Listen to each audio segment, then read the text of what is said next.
you if you start drowning in an open tab when your judgment's on the brink. I'll be the phonograph that plays your favorite albums back as you're lying there, drifting off to sleep. I'll be the platform shoes, undo what heredity's done to you. You won't have to strain to look into my eyes. I'll be your winter coat, buttoned and zipped straight to the throat with the collar up, so you won't catch cold. I want to take you far from the cynics in this town and kiss you on the mouth. We'll cut our bodies free from the tethers of this scene. Start a brand new colony where everything will change. We'll give ourselves new names, identities erased. The sun will heat the ground under our bare feet in this brand new colony. Brand new colony.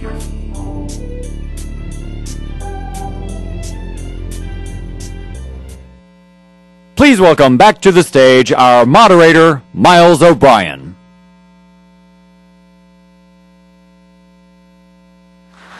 Thank you very much. The crowd is thinning a little bit. Let's talk a little bit about policy. I am convinced when historians... Oh, wait a minute. We need to do the commercial first. I forgot about the commercial. Let's not forget that. Welcome back. The Grand Challenges Summit Student Design Competition. I've told you a little bit about it. And I've got to clear up my mic cord, too.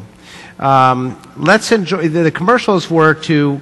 the ideas were to come up with improving the well-being in the developing world. The winners of previous competitions have been invited to present their winning projects in commercial style, and we've seen two of them. Let's, without further ado, roll commercial number 3.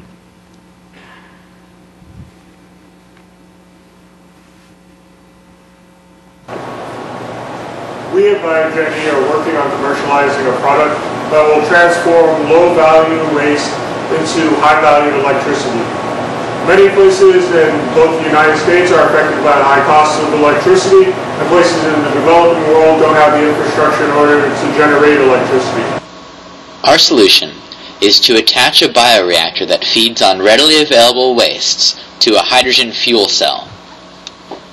Wherever there are people, there are usually waste streams. These wastes can take the form of agricultural wastes, paper wastes, or even household wastes and sewage.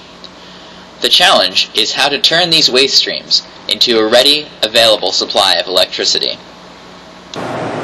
In order to accomplish this, we created a simple and robust device and proved that it works and proved its feasibility in the laboratory. First, by creating a simple system that takes photofermentated bacteria that can digest organic acids, those organic acids and produce hydrogen, which is stored temporarily in a headspace, and that automatically then goes to a fuel cell in order to produce electricity. This entire system has many advantages, the first of which being that we don't have any hydrogen pooling in any location. Hydrogen is consumed as it's produced by this fuel cell. That means that there is no explosion hazard, nor is there any high-pressure systems involved, like is the case with more traditional methods of hydrogen production and transport.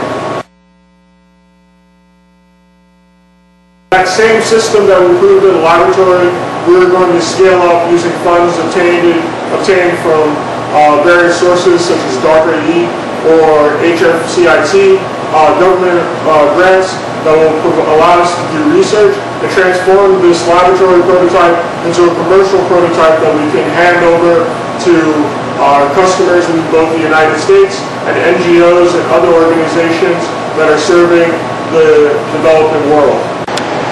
Our next major milestone will be to scale up the system to a degree where it can produce approximately 12 to 25 watts continuously.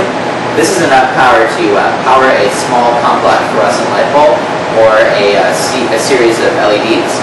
And this in itself could have large consequences for a number of individuals in the developing world, providing electricity to read and do other tasks after sunset.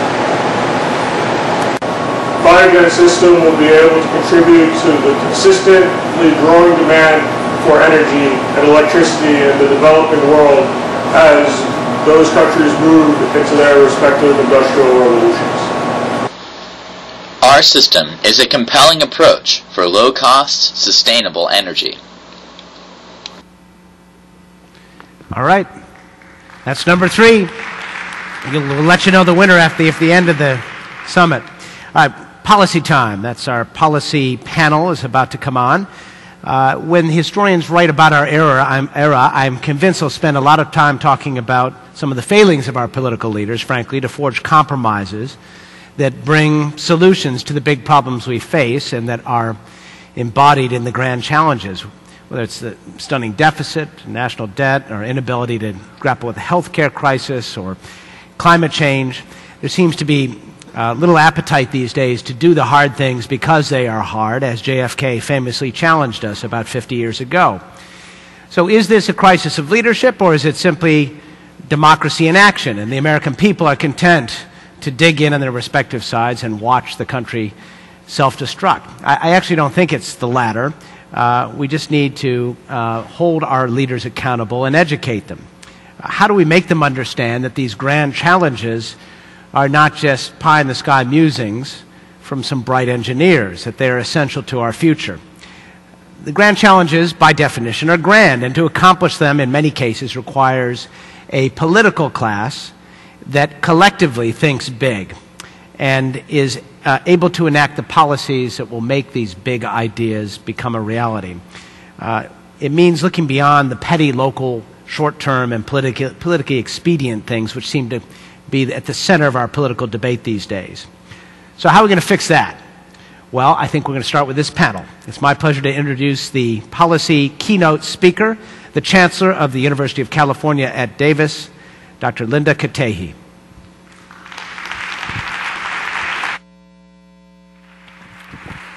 Thank you.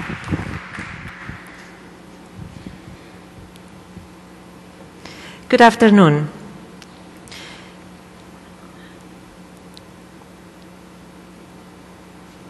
I would like to cover a number of issues in relation to policies and how those impact our ability to address and solve grand challenges. And so I will just briefly speak about how grand challenges motivate progress, talk about national initiatives that have been created in the past in a need, because of the need to solve grand challenges. I will speak about how failed solutions led to failing economies, and I will end my presentation by focusing on higher education, and I would like to call that the 15th grand challenge, if I may.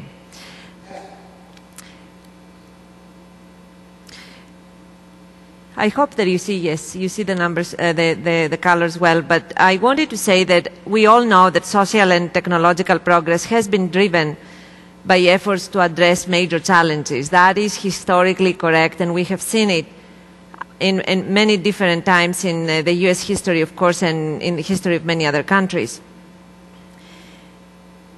I also wanted to say, when we look at our country, and specifically we focus at the time right after the Second World War, you will see that there were a number of initiatives that were put in place specifically to address needs that we had as a nation.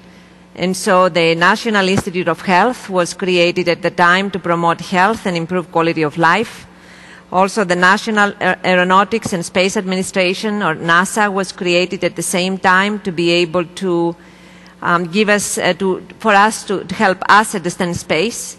And so the space program was created with NASA. And we all have seen the impact of these two organizations over time, and the impact of their programs in institutionalizing research in health and space. And I would say, as a matter of fact, that these two organizations and their programs in many ways created the identity of today's research university. Since the Second World War, the US developed a number of policies to steer our nation's research enterprise in different directions. And I would say we have seen a number of initiatives that were created very successfully in response to needs. And I would say in response to a need to solve a grand challenge. So the program, The Man on the Moon, was created in the late 50s, early 60s by President Kennedy, specifically to give us an opportunity to address the space issue, space problem. The Hubble telescope was a program developed much later, and of course the human genome. And we all know that these national projects and priorities provided not just research funding, but also directions to the science community and help the community in many ways to develop many exciting intellectual directions and many new ideas, as a matter of fact, for almost 60 years. When now we look at these successful initiatives that were driven by a grand challenge, then we can more or less create an idea of what happened that made those initiatives successful, and in what way the federal government was able to lead and help us succeed. And so what you will identify is that, first of all, these initiatives were created because there was a national strategy developed. So there is, of course, a strategy for those. Then there were federal policies that were introduced as a result of these national strategies. There was research funding that became available as a result of the strategy and the policies, and at the end, there were established national standards. I would say that substantial progress has happened, historically speaking, when all of these factors, the strategies, the policies, the funding, and the standards were available. However, when we look at many other initiatives that have not succeeded equally well, you will find out that some of these characteristics were not available. So, for example, we're looking at the two specific areas, I would say, two specific economic markets that we lost as a country: the silicon chip manufacturing and display technologies. And there were very good reasons for us losing these markets to other countries. In fact, there are many other examples that somebody could really identify in the last 60 years, but you will find out that really the reasons that these initiatives were not successful and the reasons we were not able to address the related challenges is because either we did not have or got slow in developing a strategy. It was because we got entangled in political wars and we were not able to establish policies, or because we could not agree on standards. And because of that, we lost our opportunity to lead. So the National Academy of Engineering recently, a few years ago, was able to articulate 14 very interesting challenges, and we've talked about a number of them in these last 2 days. And we spoke in the last panel about innovation and how really that can drive the solution of some of the greatest problems. What I would like to do is to look at these challenges, and I will take 2 examples, and I will try now from a different angle to look at those and point to some issues that we have identified in relation to how we are proceeding today in terms of solving those challenges. So I will group into one, and I will call one challenge the energy, climate change, and sustainability problem. Among the 14, you will find challenges that correspond to one of these 3, or some of those 3. And then I will introduce another problem, which I call educating the science and engineering workforce. And I will call that a challenge. And I will speak about that as well. So when it comes to energy, climate, and sustainability, we just need to remember what has happened historically in the US. In the 70s, we had the first oil crisis. And it was then when we came to realize that energy was an area of national security. Also, at the time, and because of that crisis, the science community rallied around for the first time on the new concept of renewables, and that was in the 70s. And also, the science and engineering community got together and immersed in these three areas, and they were able to propose a variety of solutions. However, in the 80s, the political climate was not really supportive of continuing with those ideas. As a matter of fact, in the 80s, we really compromised our ability to coalesce our efforts around specific solutions to the problem. We failed in creating a national strategy in energy, and we failed in introducing policies which would sustain this strategy. In the 80s, however, we decided to adopt a massive deregulation of the energy industry. So then in the 90s, we see what deregulation did specifically to the state of California with the California energy crisis, and also the events related to Enron. And that also led to a second energy crisis in 2000, with the oil and gas prices going totally out of control. So despite the fact that the crisis in the 70s led to many other events that reminded us constantly that dependence on foreign oil was not only bad for our economy, but also for our national security, and yet as a nation we were not able to adopt a national strategy.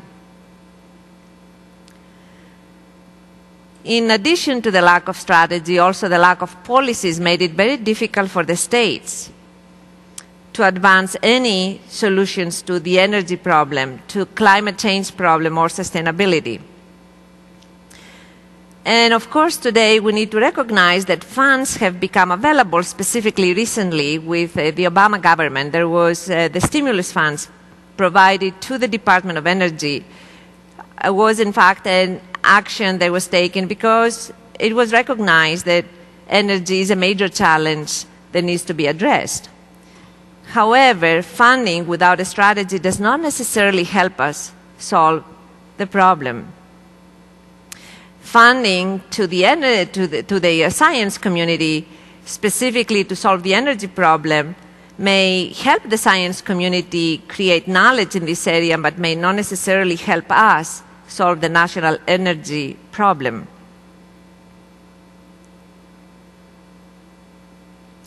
I would like now to go to the second example, and I will call that the 15th Grand Challenge. And that has to do with our ability to educate the science and engineering workforce for the future. That was not included explicitly as one of the 14 grand challenges, but it was mentioned very extensively by the NAE report, Raising Above the Gathering Storm. So let's look at higher education as the 15th challenge.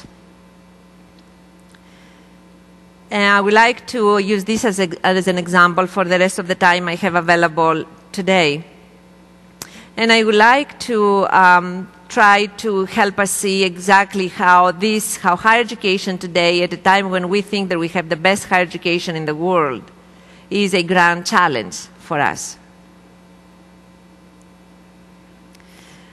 I will look at higher education, I will look at the past, and I will look specifically at this past here in the state of California, and I hope that that will really help us understand what is happening in other states and around the world. During the 60s, our parents' generation was dreaming that higher education was in the future for the children. And it was about that time that California legislature adopted the master plan for higher education. This master plan now is 50 years old and created an excellent coordination between three groups of institutions of higher education: the community colleges, the California State Universities, and the University of California campuses. However, today it is becoming clear that this master plan is at risk, and there is no another plan to replace it.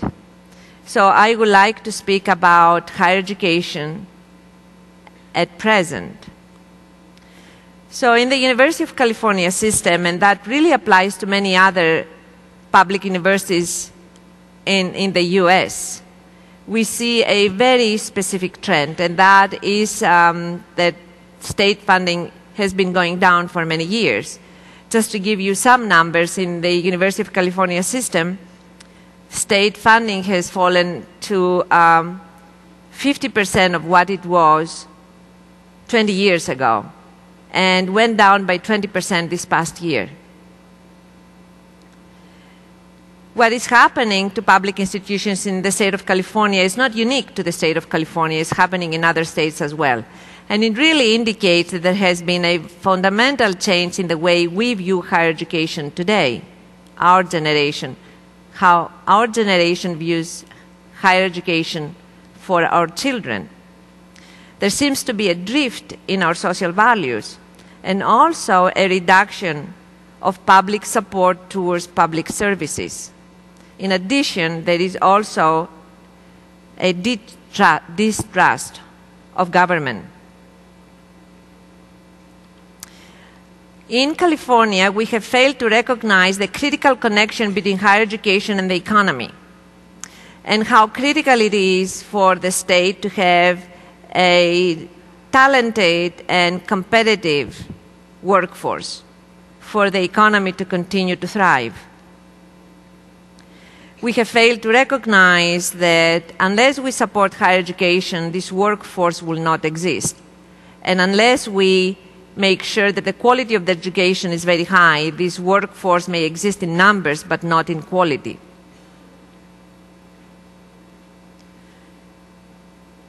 As we all know, research universities are doing the majority of research today, and of course we train students to become professionals, engineers, doctors, teachers, and we create the individuals who will innovate. We create those who will solve the problems of today, those problems that have been articulated as the 14 grand challenges by the National Academy. We also know that the workforce today must be more technologically literate and adaptable. And in fact, I would also say that we know the public has to be more technologically literate for us to make decisions that benefit our country. So in a knowledge-based economy, access to higher education is very critical, and it is access for every American, not just for those who can afford it. So instead of funding public institutions or research universities, not necessarily about now publics, but those institutions that do meet the national need, we have seen that in the last 25 years, the federal and state governments have not supported institutions the way they used to. And so there is a mismatch between state priorities and the national needs. And this mismatch can be a disaster for the nation in its making. So while we have seen funding recently coming to universities, I would say that what we have not seen really is a strategy about higher education, the same thing that happened with energy. So as we are looking at higher education and we are asking about its future, I would say it is critical to really ask a very fundamental question. To whom will the doors of the research university in the 21st century be open? Are we going to provide access to excellence for every American? And how are we going to create the environment that will grow and sustain successfully the economy? So with that, I would like to conclude just by just saying that the future of our nation is dependent on our ability to solve the grand challenges. And of course, that requires that we do a lot of things to be able to allow those solutions to materialize. We need to develop strategies for many of those grand challenges. Energy, for example, climate change and sustainability.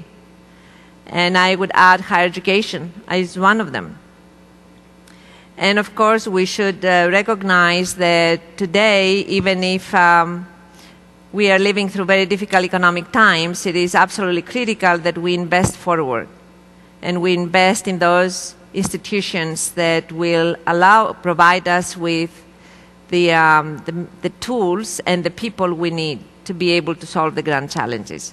So with that, I would like to conclude my presentation and then now introduce the rest of the panel.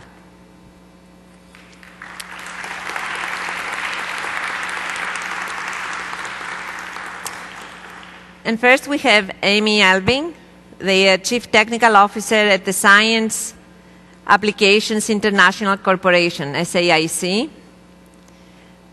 Bill Allen, President and CEO of the Los Angeles County Economic Development Corporation.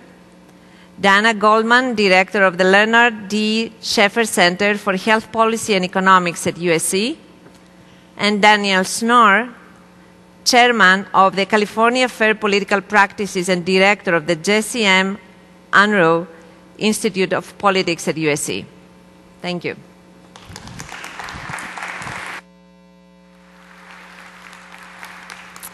Good afternoon.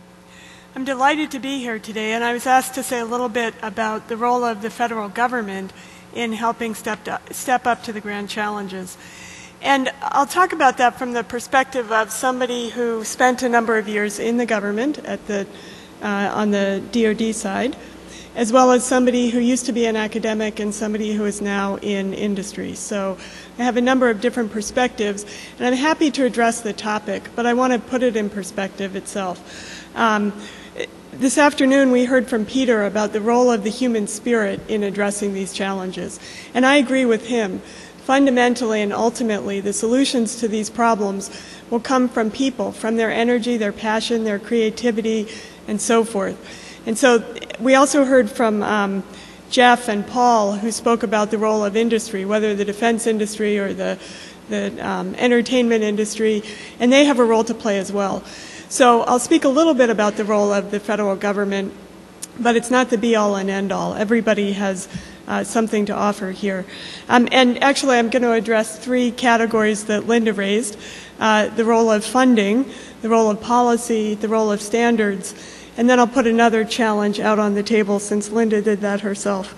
In terms of funding, I think when people look to the federal government, the first thing they look for is money.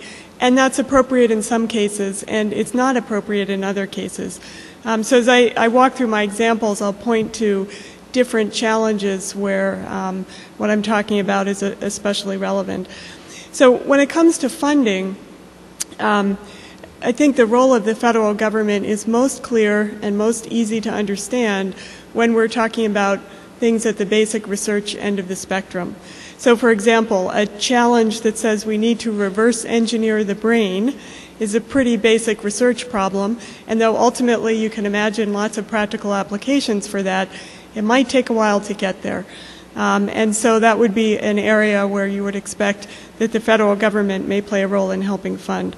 When you look at engineering the basic tools of scientific discovery, I think of atom smashing machines and so forth. Again, something that's not going to come out of industry. When we start to talk about applied solutions, it becomes harder to understand the role of the federal government. When I was in the government, I was in the defense arena, and there the government actually does invest in, pay for the development of the solutions and systems that the Defense Department and the military need. That makes sense because we're not trying to create a viable economy around military weapons systems that are sold unconstrained to all around the world. When we're talking about making solutions economically viable, there's actually a pretty tricky line between what it's appropriate for our taxpayers to pay for and what it's appropriate for industry to pay for. And so that's an important divide to keep in mind, and places like the Department of Energy face that challenge every day as they try to make the right decision on where their investment should go and where their investment should stop. So in funding, at basic research, there's a lot of role for the federal government. As things get more and more applied, it gets more tricky. In the area of policies, I'm going to pick up in part on Linda's 15th challenge, if I have the count right, around young STEM workers or workers in science, technology, engineering, and math. Companies like mine, who hire a lot of scientists and engineers, are stepping up all across the country to help address that shortfall of students who are getting science and engineering degrees. The federal government is doing the same. State and local governments are doing the same. And that's very important. But there's an additional role for the federal government in things like policies that happen later in the pipeline, later in the life cycle of education. What do I mean by that? As a federal contractor, we're very interested in bringing in new employees who are straight out of school with the freshest skills, experience, et cetera, or the freshest skills and knowledge in the most cutting-edge technologies. But as a federal contractor, we can only put people to work within the constraints and rules of our customer, the government. And sometimes our customer is not as open to hiring people without experience because they want to get the benefit of all the experience, all the long-term real-world practical history in the people that they hire that they possibly can. And so sometimes the federal government would rather hire experienced people, not people fresh out of school. And so there might be a role for the federal government in helping think through how does it not only get the experienced people that it needs, whether directly as government employees or as contractors, and at the same time also keep a pipeline of new talent coming in at the younger end. Because it's only if we have a demand in the hiring market that we're going to be able to convince kids to go into science and engineering. And so as a policy matter, we need to think through all parts of the problem, and that's an important aspect that the federal government can help with. Linda also talked about standards, and standards are especially important in things like securing cyberspace.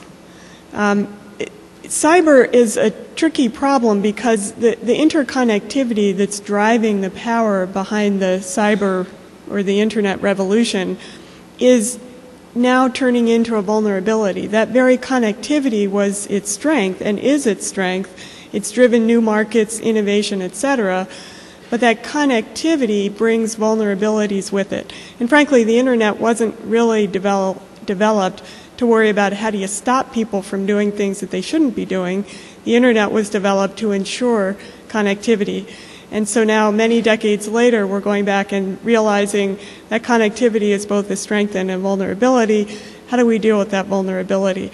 Well, we don't have standards and policies about how we should think about that. We don't have clear standards on what cyber protection businesses are expected to have if they're going to operate in a connected world. We don't have clear standards for credit card clearing houses, for example, which is a very high-profile cyber vulnerability that was exposed a couple of years ago. We don't have clear standards on just how secure should your banking system be, and so on and so forth. So there's a role for the federal government to help in clarifying those standards and expectations, especially around things like cyber. And you can also think a little bit farther. In the cyber arena, there can be a fuzzy distinction between what's appropriate to do to protect yourself and where are you reaching too far and doing things that cross into a gray area. So the government has a definite role to play there in helping clarify expectations and setting standards. One of the things that's tightly coupled to the topic of cyber is privacy.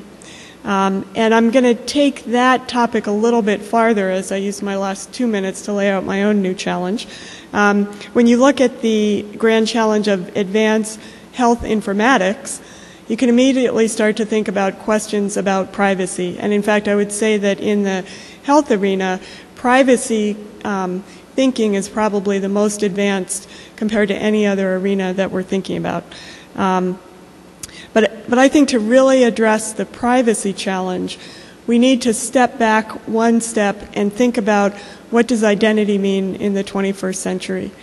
What do I mean by that? Well, if you go back to, say, 1970, your identity was determined by, in the physical world, by your driver's license. If you had a driver's license with your name and your picture on it, people said, okay, that's who you are. And in the electronic world, which was much less advanced at the time, your identity de facto became your social security number. Your social security number was never designed to be your entire electronic identity, but it's been the only thing that we've had to date. And yet, as you think about it, your electronic identity is getting at least as important as your physical identity. All of the data records about you that are created at any point in time, we know are living somewhere, and they're only a Google search away from somebody else finding them. So what does your identity mean, and who owns your identity, and how do you define privacy on top of that, I think is a completely or not sufficiently addressed concern. So as you start to think about putting your images out on Facebook, or your friend puts a photo of you out on Facebook, a photo that you might not really like the whole universe to see, who owns that information about you? Is it part of your identity that you control? Is it part of your friend's identity that they control? And what are the implications of that photo when you go off to try to get a job? We know not always, you don't always want those photos out there.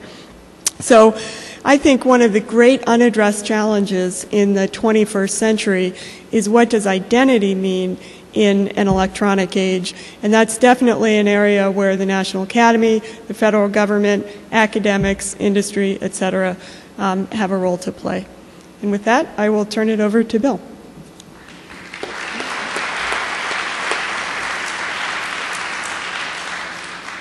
Thank you, Amy, and good afternoon, everyone. It's a pleasure not only to be here with you, but also to add my welcome to those of you who are visiting Los Angeles and the campus of the University of Southern California. USC is both my alma mater, a major private employer in our region, and also one of the most engaged and effective contributors to the economic vitality of our region. And I was asked to speak today about the opportunity that the grand challenges present to regional economic development and to an organization like the one that I work with, the Los Angeles County Economic Development Corporation. I thought I'd start by just telling you a couple of things about the Los Angeles area economy. First of all, as many of you may know, this is the creative capital of America, not just the entertainment capital, but beyond motion pictures and television, there is furniture and fashion and music and video games and auto design, employing substantially more people in the creative industries in this county than anywhere else in this country.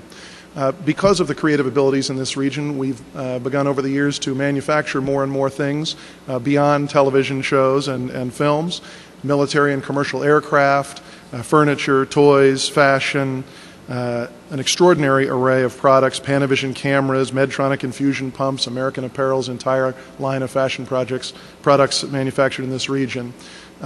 And we are truly the manufacturing capital. When you manufacture those many goods and you are in a global economy, generations ago, people with foresight developed a port and airport structure that allowed this region to today also become the international trade capital of America, the #1 customs district in this nation, the #1 port of entry for waterborne cargo coming into this nation, literally the home of the first and second largest ports in North America that handle more than 40% of all the waterborne cargo coming into this country. Together, this has helped position Los Angeles County as the 19th largest economy in the world today. In 2009, a $500 billion GDP, larger than that of Sweden, Switzerland, or Saudi Arabia. It is also the most diverse economy in America. Some research done right here at USC a few years ago identified 17 well-developed, thriving clusters of economic activity in the Los Angeles area, more than any other region in the U.S. This is an economy that has been built on the great engineering achievements of the 20th century. It took electrification and water supply and redistribution of water in this state and air conditioning, frankly, to make this desert area livable and attractive to people to come from around the world. The highway network, the interstate highway system, allowed us to connect our manufacturing and trade ports of entry with the rest of the states in this union. And then developments in airplanes and automobiles and entertainment technology, aerospace technology, info technology helped develop the industry clusters that today employ more than 4 million people in Los Angeles County. Some of the things that were created in this area, we like to say born in Los Angeles. You will recognize many of these as major developments in the military or the automotive or the information or the entertainment or other sectors. And if you notice at the bottom of the right-hand column, the modern T-shirt was invented for USC back in 1932. The grand challenges presented by the National Academy of Engineering now present new economic opportunities for a region like ours and regions across this country and across the world. Our innovation sector will rise to the challenge of addressing these opportunities. Our research universities, our aerospace and defense technology companies, our engineering and design firms, our emerging clean technology sector, just to name a few, make up our innovation sector of our economy in this region. We have a fairly simple economic model in the LA County area. It starts with innovation. It starts with ideas, concepts that are generated in some of the world's leading R&D facilities and research universities located right here in LA County, that are then turned into prototypes and eventually products that are also manufactured here and exported to world markets from our nation-leading port complex and from one of America's leading origin and destination airports, Los Angeles International Airport. So we have a strong foundation of innovation on which to build in addressing the great grand challenges of the 21st century in engineering and also the economic opportunities that they present. As economic developers interested in realizing economic advantage from pursuing solutions to these challenges, we look at building on the foundation that we have. As I mentioned, world-class research universities that together graduate more PhDs than any other county in the United States of America and generate innovations from these top universities, which are then commercialized, leading to the formation of new companies, new jobs, new economic opportunity in the region. Our research institutions collectively receive billions of dollars each year to support their work on their main campuses, as well as satellite facilities, research hospitals, and other facilities, including the Jet Propulsion Laboratory operated by Caltech. We're also a global leader in high technology innovation in the private sector, with an extraordinary group of innovators such as seen on this slide, and many of whom are participating in this summit this week. So we do have a strong foundation on which to build, but what do we need to do to support our innovative ecosystem? We started a process a little more than a year ago that was unprecedented in the history of our county. It was a process designed to develop consensus amongst not just business and government leaders, but education leaders, labor leaders, environmental leaders, and representatives of other community-based nonprofit organizations throughout this region of 10.5 million people to develop a consensus plan for economic development for Los Angeles County. The process included research inputs from more than 5,000 businesses, many of whom participated in focus groups, where their principal managers and owners identified the key challenges and obstacles for their growth.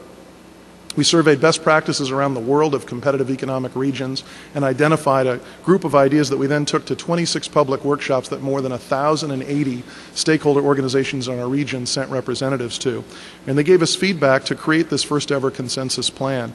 And the plan has 5 basic aspirational goal areas. The first is education and workforce development, ensuring that we have a highly skilled workforce, that all of our young people graduate and are proficient in their education at the K through 12 level, that our businesses have a sufficient supply of the skilled workers, engineers, technicians that they need to compete in a 21st century economy, that our region is both business friendly and innovation friendly, that we have created an environment that helps us attract and retain jobs, businesses, investment, that we're leveraging our research and development facilities in the region and providing the necessary infrastructure support to encourage and facilitate the commercialization of the intellectual activities going on in those research facilities, making our communities as desirable as possible places to live so as to attract and retain the creative class, the innovation talent pool from all across the world, using our land more wisely, ensuring that we're allocating research sites, commercialization sites, so that as ideas grow out of these magnificent research institutions, they have a place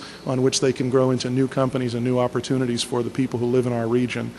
Also addressing our infrastructure challenges around energy systems, water systems, transportation systems, communication systems, and others to ensure we have a foundational infrastructure that can support a 21st century innovation economy.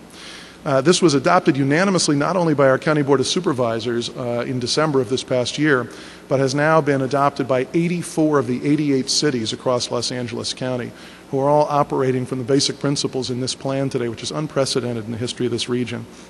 We have implementation teams across the county that are now drilling deeper in developing strategies, and they've talked a lot about strategies to enhance the innovation sector activities. Some of these include obviously increasing federal research investment in these great facilities here, but also employing policies and strategies that facilitate the successful commercialization of that research to create jobs and wealth, economic activity, tax revenues for the people of this region. A series of ideas have been identified to facilitate access to grants, particularly for early stage companies, increasing the budget of the federal Small Business Innovation Research Program, a model government program for bridging the venture funding gap, developing a more hands-on programmatic approach to encourage potential entrepreneurs and mentor new ventures so they can reach a point where they can access private capital sources, and maybe even including government pools of matching funds with equity ownership for the government to fund early stage companies with seed capital. In education and workforce development, we need to bridge our structural skills gap and also ensure that we have a base of scientists and engineers on which to build this innovative future. We must not only increase STEM education, but the preparation of our STEM teachers. We must increase the use of technology throughout our education system. Prepare our students not only for college, but for careers and entrepreneurial opportunities. Emphasize problem-based learning approaches in our K through 12 schools so that we can stimulate the creative skills of our young people. Encourage lifelong learning and skills training as our industries and technologies adapt so that people remain competitive, productive members of our workforce throughout their lifetimes. And as was mentioned on a previous panel, reforming our immigration policies so that we can attract and retain our brightest international students, including providing more work permits for foreign science and engineering graduates of our U.S. universities so that our economy can capitalize on their extraordinary talents and so that we can get a return on the investment that we've made in them by educating them in our U.S. universities. We do need, as we said, to foster a more business-friendly and innovation-friendly climate, improve our quality of life along all the traditional measures of safety and mobility and health and cultural environment opportunities so that, again, we attract and retain the best and brightest this world has to offer. In the business-friendly area, it's important to streamline the regulatory process that often impede the growth of startup and small and even mature businesses. We're actually encouraging the conduct of economic impact policies that and analyses that help the government understand the impact of its policies, regulations, ordinances, and laws, especially those that affect capital formation, R&D investment, and the health of our small businesses, the backbone of our national economy. Finally, we want to ensure that we're supporting policies that support creativity and idea sharing. Innovation requires a policy, tax, and regulatory environment that support risk-taking, including tax policies that are more supportive of innovation and entrepreneurship, expansion and enforcement of intellectual property rights while also balancing the need to allow for intellectual property collaboration, subsidizing and incentivizing firms in targeted technology areas perhaps related to the grand challenges, more support to jump the commercialization gap, and subsidies for top foreign researchers and global companies to move their laboratories to and site their R&D centers in the United States. We're convinced in this LA County regional economy that in the global economy of today, the places that attract and retain talent will win, and those who don't will lose, quoting Richard Florida from his series of books on the creative class. Finally, if you want to follow the work that we're doing and contribute to it, there's an open social media platform that is encouraging people not only from our region but from around the world to participate in the development of this new strategic plan. You can do so at the website that's on the slide here, lacountystrategicplan.com, and we look forward to engaging not only in a dialogue with all of you today, but in the weeks and years to come as we pursue the solutions to the grand challenges that we believe also present a roadmap to economic recovery not only for our region but for our nation. Thanks very much.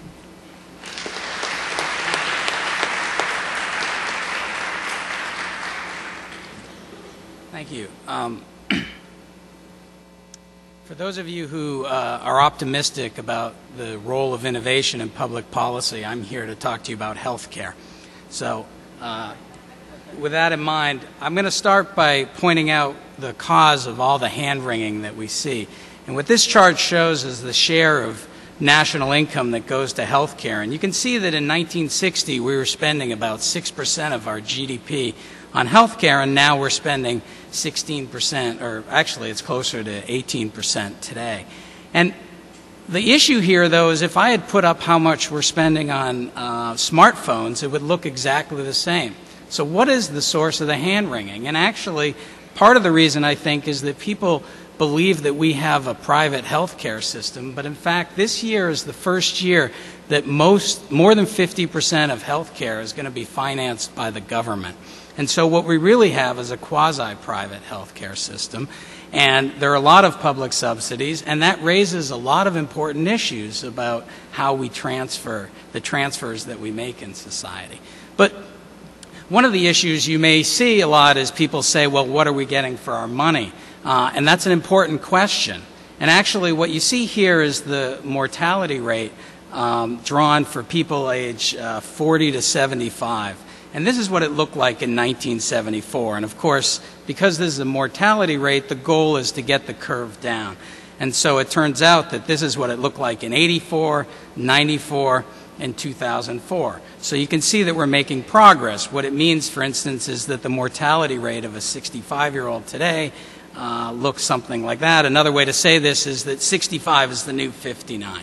And so we may feel happy about this and that we're spending. But of course, the other thing to keep in mind is when we talk about healthcare, healthcare is not the only thing that's contributing to health. In fact, if you look over the last century and you ask what has contributed to the great dramatic increases in longevity, it's things like clean water, clean air, and other public health interventions. And so we have to keep in mind that the high cost of health care may not be doing as much as we think, and it may be driving people out of the market. And of course, we know that there's a problem with the uninsured.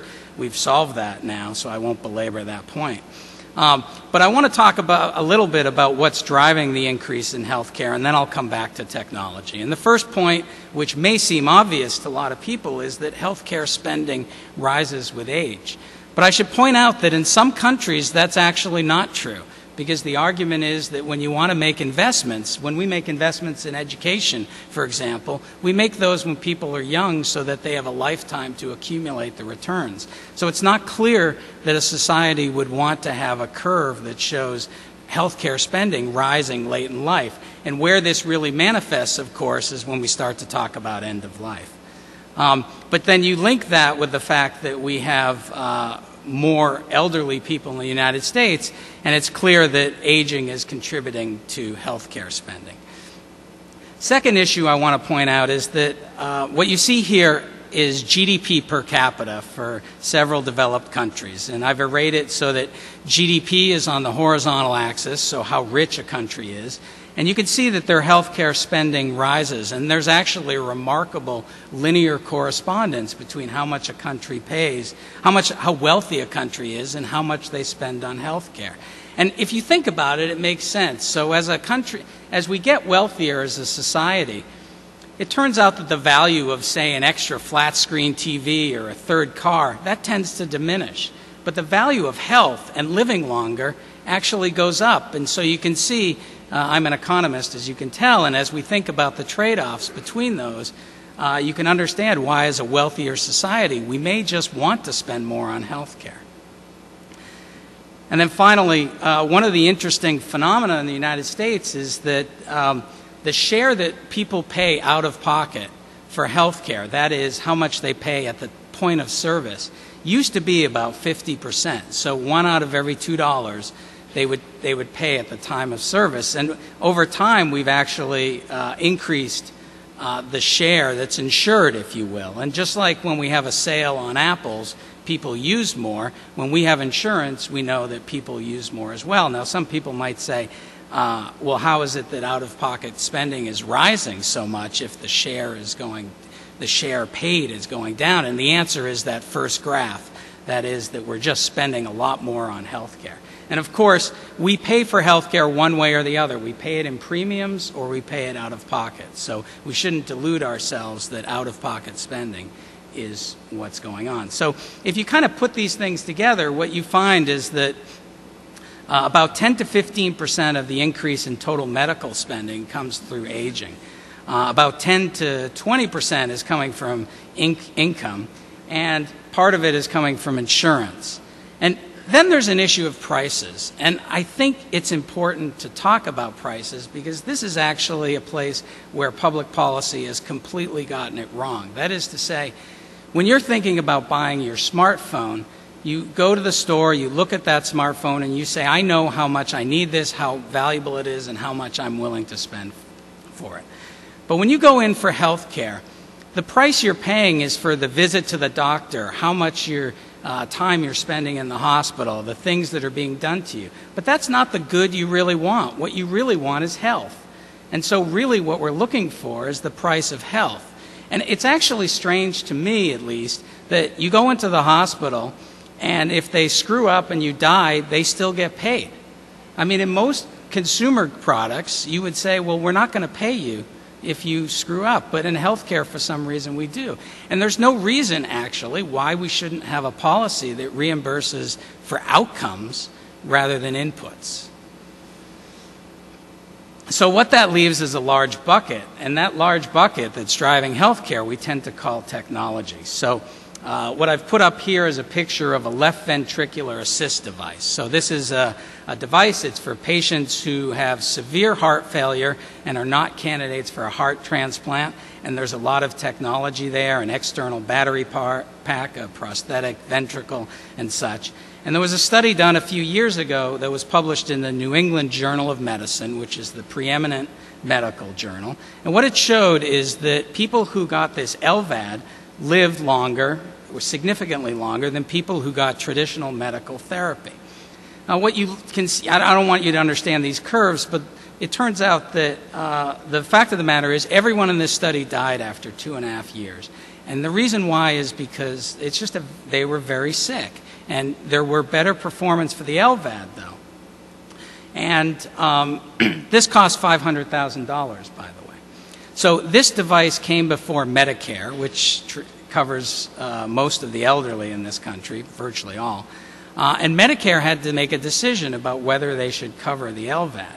But Medicare is not allowed to take costs into account. And here was this study that was published in the New England Journal that was showing remarkable significant effects. And what's interesting is Medicare decided to cover these, but there's an ethicist on the Medicare Coverage Commission who couldn't bring himself to vote in favor. And for the obvious reason that we need to think about whether we want to spend $500,000 to save a life. Let me give you some more examples. Anti-aging compounds. For those of you who are familiar with the hypothesis of caloric restriction, they'll feed rats, they'll feed mice resveratrol, which is the substance in red wine. And if they give it to the obese mice, they live as long as normal weight mice. Oh, and by the way, for those of you who are going to go drink red wine, they gave them the equivalent of 800 bottles a day. So you better get started now. But the point is that we're on the cusp of finding solutions here, that what we think are solutions that will unlock the key to aging. But it turns out that, I'm going to skip through all this. I'm going to keep skipping through all this. It turns out that if you think we have a problem with costs, I'm trying to advance. Here's what the Medicare population would look like by 2030. Here's how much the prevalence of heart disease. And healthcare spending would be 70% higher than what we're projecting. So if you think we have a problem now, think about the technological risk that we have there. Now, a lot of people have heard us write on this issue, and they've said, you're anti-technology. And the reality is, we're not. Because it turns out society will be better off if we had such a compound. Of course we would. We'd be getting a really good deal on health care. But it raises tremendous tensions in the social fabric. So should Medicare cover an anti-aging compound? Is that a lifestyle drug? Suppose they come up with a drug for mild cognitive impairment. Should that be covered by Medicare? And so these raise enormously complicated issues that I'm not going to solve in my talk. I just want to conclude by saying one thing. It's a little mundane, but it turns out that prevention may be the one exception to that. That is to say, if we could prevent disease, that is, do things about obesity, smoking, etc., we might actually have a chance to do something about healthcare. The problem is, it's not quite as sexy to think about public health interventions as it is to think about a surgical solution. So, in summary, my time's out, so I'm going to summarize quickly. I'll just say that the key to containing costs and promoting value is really about technology and how do we ration technology. And when I say ration, I don't mean it in the pejorative way that the political discourse has used it, but rather to say when we ration smartphones, we use prices. But the problem is we don't have the right price signals in healthcare. So maybe this key here is thinking about how we can use technology to get value by getting at how we can really improve health. Thank you.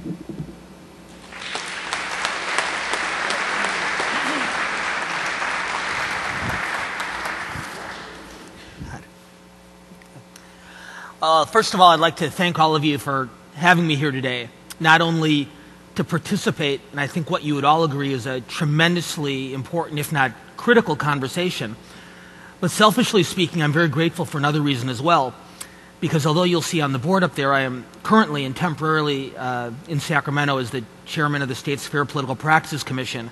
I'm on leave from teaching here at USC, and until I return to the classroom in 3 months, 2 weeks, and 4 days, I don't get to campus nearly as often as I would like to, so I'm very, very grateful for you allowing me to have an excuse to come back and visit. In my classes, I teach classes in politics and in communications and in leadership. I share on the first day of class a quote with my students, a quote from former President Lyndon Baines Johnson. And the quote is the following: that the second most important thing in any conversation is what I want. Now, there are two problems with that quote. Number one, of course, it's not true. The most important thing in any conversation is what I want. But what Johnson identified, and I think what smart people in all fields of endeavor have come to realize over the years, is that if you can identify what is the greatest priority for the person or people to whom you're talking, it is much more likely that they will give you what you want. The second problem with that quote, I should admit to you, is that Lyndon Johnson never said it. I made it up myself. But what I found is my students are more likely to write something down when they're taking notes if they think it came from a former president than if it just came from their instructor. So I'll let you guys in on that secret. Regardless, though, whether President Johnson or just me was the one who said it, the principle still holds.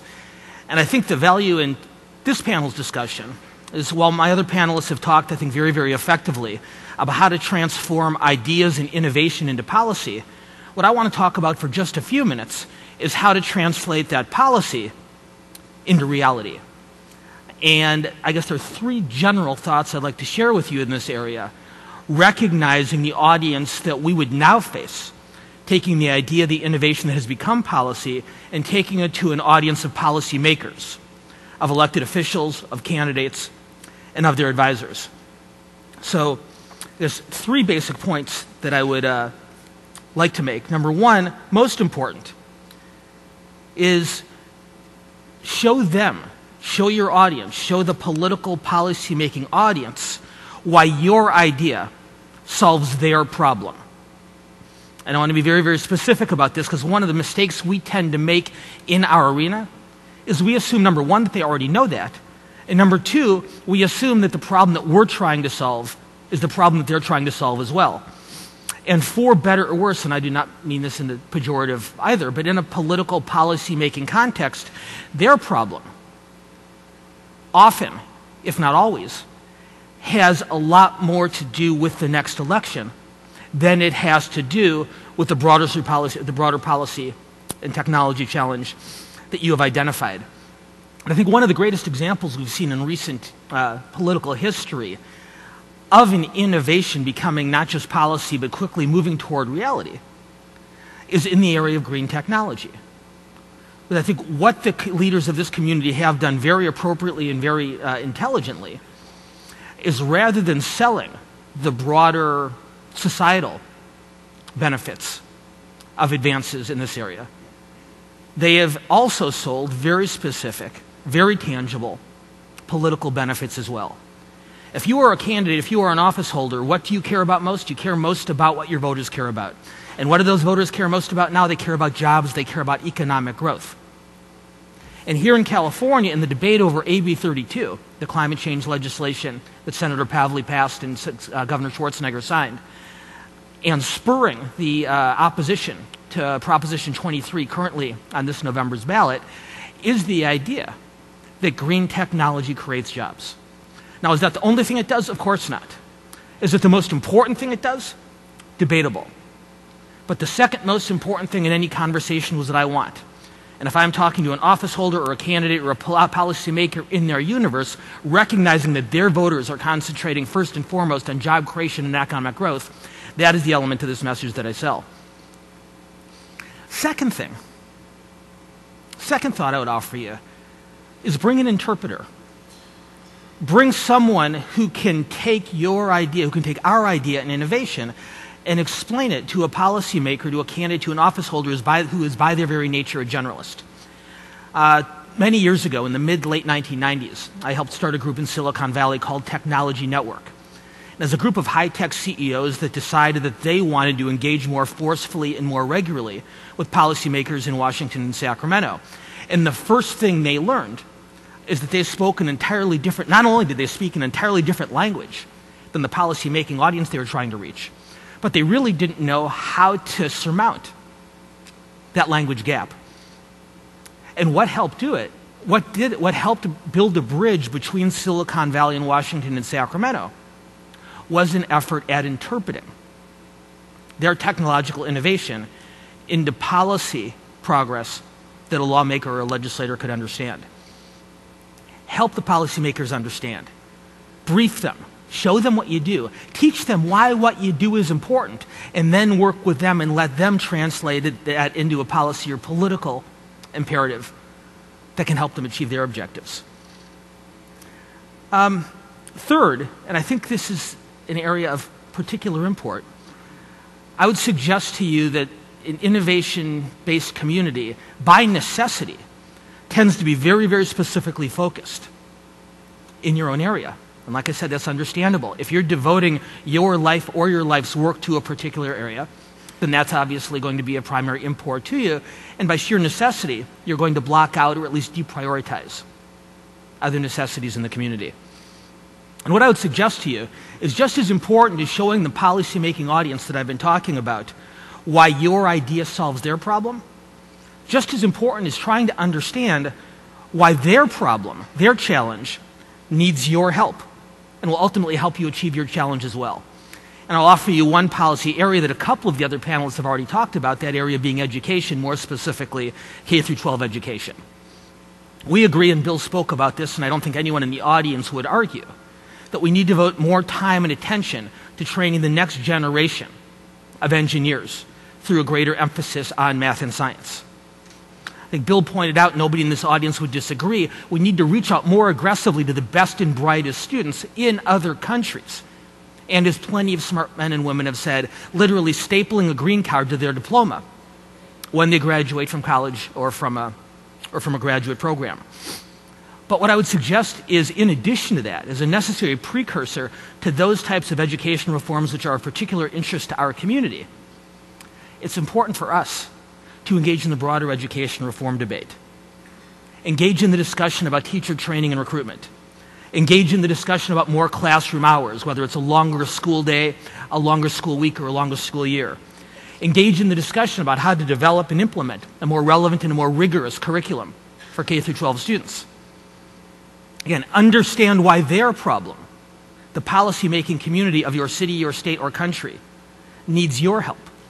And if you are able to help them solve their problems, they are much more likely to engage the time and effort to understand why the innovations that you're bringing to them are necessary policy remedies to the problems that they're facing. No community, even one as brilliant as this one, is an island. And ironically, in an age of technological innovation, the most valuable tool that we can use to move from innovation to policy to reality is old-fashioned bridge building. Thank you very much. All right. Thank you very much, all of our panelists. We're going to do something a little different for this one. We'll bring the house lights up just a little bit, and we have 4 people milling around with microphones, and in addition to tweets, we're going to do, it's kind of old-fashioned, but it's actual fully duplexed real-time conversation, they call it. So it should work. We'll try it, see how the technology works. Let's begin with the tweet, however, while if anybody has questions, if you'd find your way to the, there are people in the hall, in the aisles, I think in all the aisles. So just, if you could stand next to them so I know that you have a question, we'll recognize you. All right, so here's the big question. It's kind of the elephant in the room, so to speak. If funding for research is declining, how can policy change provide incentive for successful completion of the grand challenges? There's the rub. You talked about a 50% cutback in education. That's just one example of how government is stressed and unable to pay the bills. How do the grand challenges get paid for? So there are a number of proposals out there. There is, of course, this discussion is happening as we speak at the national level. So there are a number of ideas that have been submitted on how the federal government specifically to take on responsibility for the national universities and primarily for the students and the faculty and for those individuals who will eventually become the innovators for tomorrow. But there are ideas, for example, to provide funds for faculty and students to, who are in graduate school to do research. And those, well, the federal government historically in the U.S. has provided research funding, but this is very specific to contracts. We have not had programs other than the limited national fellowships that the National Science Foundation or NIH are providing. We have not had a program like the GI Bill, for example, where an American student, a U.S. student could get funds to go to graduate school. Canada, for example, just developed very recently a major program that provides funding for graduate students and for faculty, for postdocs as well. And they do that so they can really create this workforce that will participate in innovation in a very visible and in very critical way. So there are a number of proposals out there, but I would say the most critical thing, before we start talking about money, the most important thing will be a plan for higher education. We do not have a plan for higher education in the U.S. We are probably one of the very few countries in the world without a plan for higher education.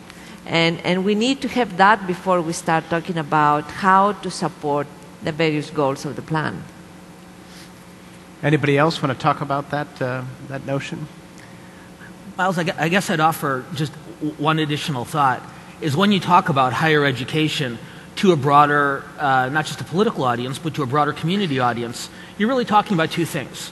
Number one, you're talking about access to higher education, the democratization of higher education. And second, and I think this is where your question was leading, you're talking about outcomes. You're talking about the elite who can come up with those ideas, those innovations that we've been talking about for most of the day. And I think as long as those conversations take place on separate and parallel tracks, higher education access is always going to be a higher priority for a policy-making audience than the kind of research and innovation we've been discussing. I think the key is to find a way to link them together, because ultimately, when a member of Congress is trying to decide where to send the money, making college accessible to an individual or a family or community to whom it has not previously been accessible is always a much more immediate political payoff than the sort of longer-term thing that Linda is discussing. Yeah. Well, here's the real rub, though. How do you satisfy those expedient political desires with the overarching goals that are the focus of what we're all about here for these 2 days? How can you make the politicians happy and still have them buy into something that, frankly, is well beyond the 2 or 4 or 6 year election cycle? Any thoughts on that one? Well, we know we can't, right? I mean, you know, healthcare, for example, I was talking about prevention. The budget window at most in Washington is 10 years. So if I wanted to invest in kids today to prevent disease and prevent greater earnings and such down the road, there's no politician that'll even show up on their budget sheets. So, I mean, unless you want to pass a constitutional amendment that says you need to show a return on your investments over the long term, there's really not much hope, I think. You agree with that? Yeah, that grim note? Well, the process we took here in the LA area was to try and develop some consensus around what priorities were, because we have choices we have to make with limited resources.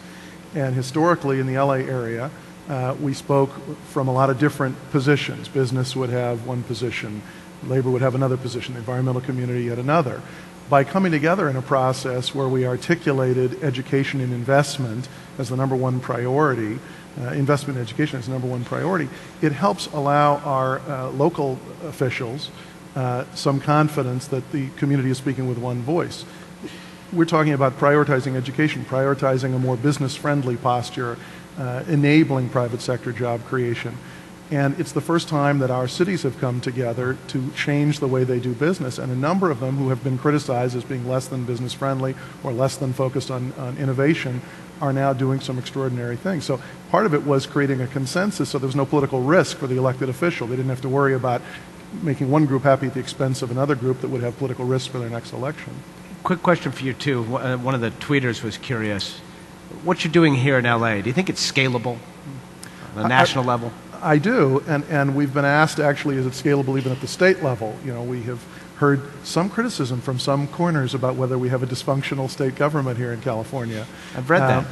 Many of our state legislators have reached out and contacted us, and we've been up to visit more than 30 of them to talk about the process we went through creating this first ever consensus plan. LA County is as big as, you know, all but 8 states. There are 42 states with smaller population than LA County has, and it's a very diverse place. And if we could bring all those people together with some consensus, our state leaders are now looking to whether we can replicate that process. Question from the audience?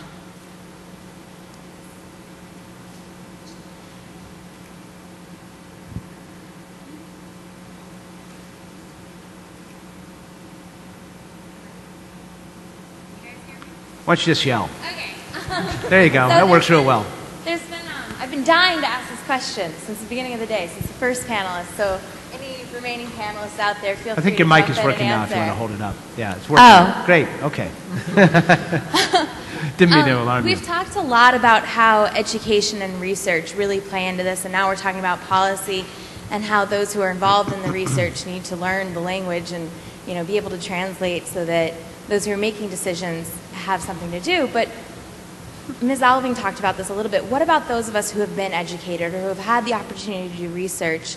What should we do? I know there's a bunch of seniors right here from Duke who have all been part of our Grand Challenge Scholars Program, and a lot of us want to go out and work. We want to do something other than sitting in our lab, which we love, but how else can we be an influence? What else can we do? Do we have to go into policy?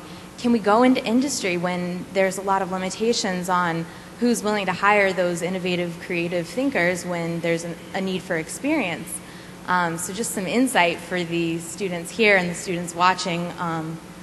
What should we do from those of you who are there and know what's happening and can kind of offer that insight? Amy, do you want to try that? Sure, I'll start. I think there's an opportunity to get engaged no matter where you're starting from. And you know, you're speaking, or I'm speaking as somebody who shifted around a lot. I was an academic before I spent a year as a White House fellow working in policy areas, and then I went to government, and then I went to industry. So I believe in mobility. I believe that what you're doing today is laying the groundwork for what you're going to do in the future, whether it's in your work life or in other areas. And so I think there's opportunities, for instance, in getting engaged at the grassroots level, getting engaged politically, getting engaged with whatever institution you're with, whether it's an academic community or industry. I'll just say briefly that in my company, as I mentioned, a lot of companies are looking at the K through 12 STEM shortfall. And in my company, a large part of our focus is in getting our employees, 45,000 strong, engaged in their communities, helping at the grassroots level address the STEM problem. So there's opportunities at all levels, whether it's locally or nationally. And so I think the best solution is to find whatever works for your particular situation, your interest, your stage of work, et cetera. But I think all of the examples that you mentioned are viable, and it's a question of picking which one is most interesting and most accessible to you right now with an eye towards what you might want to do in the future. If you had to pick what's the most exciting, innovative sector for people who are studying engineering, what would it be? The most exciting sector. You know, I have a hard time picking. When I was an undergraduate trying to pick an area for graduate school, I faced that challenge, and I didn't know. I picked aerospace engineering because it was so broad. I figured I could answer that question later, and many years later, I don't have an answer. You know, I think in the 90s, there's a lot of interest in biology because of the human genome, and that's still, although we've made a lot of progress, there's still a lot of opportunity there in bioinformatics. Kind of the hot field these days is in cyber and cyber security because that's such an untapped field. But I'd say follow your passion. I mean, those are examples, but all of the 14 or 15 or 16 grand challenges are certainly very fruitful areas. Miles, can I just follow up and say, you know, it's young people from Duke and North Carolina State who were part of transforming an entire state economy from a low-wage, low-skill, tobacco, apparel, furniture economy into a high-wage, high-skill, high-value state economy around the research park connected by those three universities that now are world leaders in info technology and biotechnology and nanotechnology and clean technology. So I think you can follow the path many of your fellow classmates have that turned an entire state economy around. And you're welcome to come help do that here in California as well. And I would say two things. One is our aerospace employers in LA County, companies like Northrop, which has 20,000 jobs here, and Boeing, which has 12 to 15,000 jobs here in the county.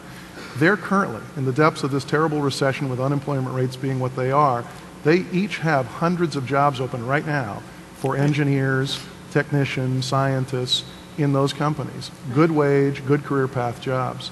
And the clean tech sector has enormous opportunity in California because of legislation such as was mentioned, like AB 32, where those of us in the economic development community in the state are trying to prove that we can reach these ambitious environmental goals. We can reduce our greenhouse gas emissions by 80% below their 1990 levels by 2050, and at the same time grow a clean sector economy that will show both economic and environmental benefits associated with that ambitious bill. If we are successful at that with your help, with bright young engineering minds who can help us create these solutions that will meet these environmental goals and create the new products and services that we can bring to scale in this region, because it's an enormous economy. California is the 8th biggest economy in the world. Then we believe we can get other states and other nations to follow us and pursue a path of both economic and environmental improvement. Daniel. There's a terrific passage in Barack Obama's autobiography, Dreams from My Father. And unlike the LBJ story, this one actually really did happen. Where young Barack Obama is a community organizer in Chicago shortly after the death of his mentor, the late Mayor Harold Washington.